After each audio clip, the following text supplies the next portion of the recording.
Well, it's Sunday out here at the Beetle Barn, and yeah, we got a taste of things to come. It's not raining right this minute, but it's a little bit breezy here.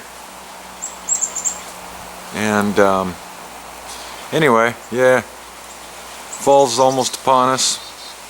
Then comes winter.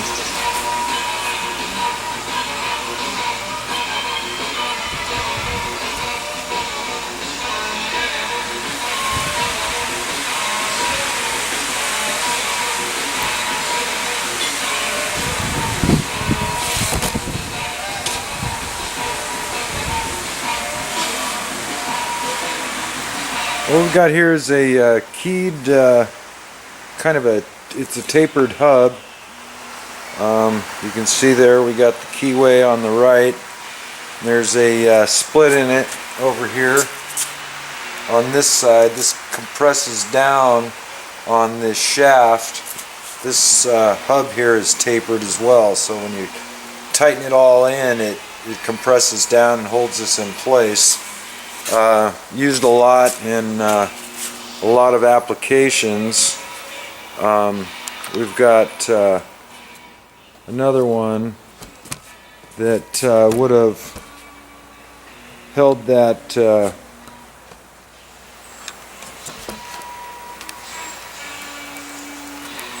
big old fan on, same kind of a deal. In fact, this shaft here that I'm working on, if I had the center hub to that fan, I would be able to mount right on here. I've actually used some of these shaft assemblies to replace broken parts in those big fan units at my regular job. Being as I'm a hoarder, I had some of these laying around, and I had a set of bearings go bad, and it spun on the shaft here and tore the shaft up. And so I had one of these at home. Just basically took the same bearings, they fit the machine. The shaft was the correct size for the hub on that fan and the sheave that drove it. So basically I took one of these guys in there, put it on the machine. I just had to cut it to length, and I was ready to go. I had my keyway here for the hub, for the sheave, and this other end of this shaft here has a great big long key, so I was able to cut, to length what I needed, and fix the old fan up, and was running. Short order, didn't have to go to a machine shop and have anything made, so it worked out real well. Anyway, this tapered hub here, you just pull these three. I already broke them loose. Pull these three little bolts out, and then if you'll notice, you've got three holes. So basically you take them out of here, out of the locking part, and go ahead and run them back in these other holes.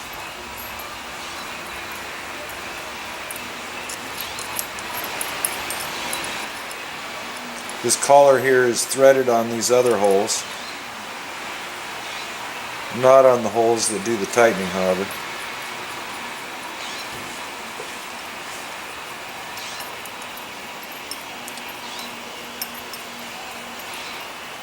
Get this done here. Anyway, this type of hub is used in a lot of applications and big machinery with sheaves and things like that. Okay, this one here has a set screw down in there, so we'll take that guy out, maybe. There we go. And it was set pretty good down on that key. Shouldn't have necessarily had to be that tight. All it's there for is to keep that key from falling out. But they had it set pretty good, so I'll go ahead and back it on out of there a ways.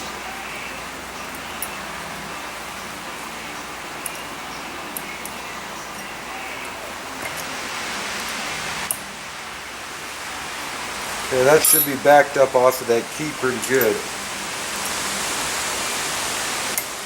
at this point.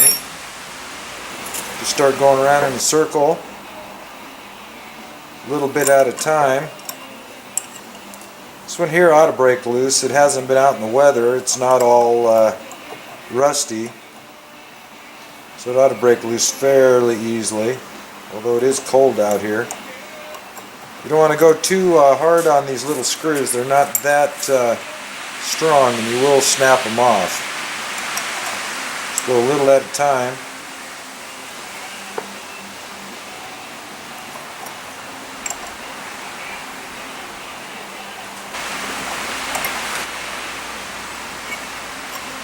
Just keep working these a little at a time. Like I said, you don't want to go too tight because they will snap. And you got to figure out an alternate method to get it apart and get the broken one out of there and fix it.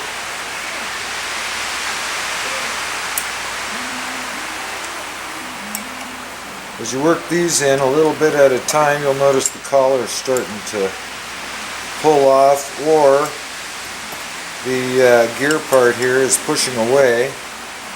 Whatever the case may be, they're starting to separate.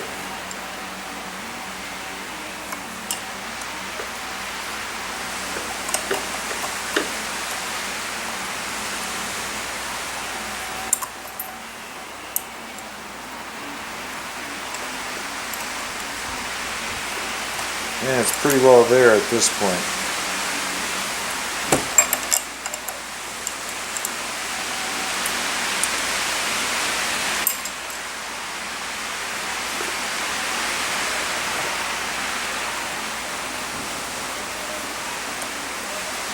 Okay. There it is. So we got everything loose. Your hub will slide off here, your little hub,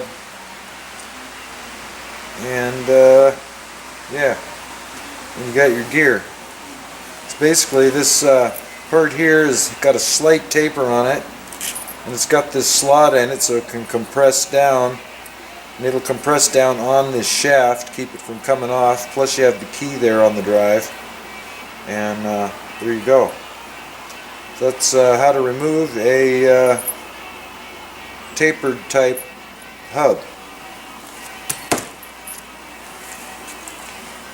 Thanks for watching.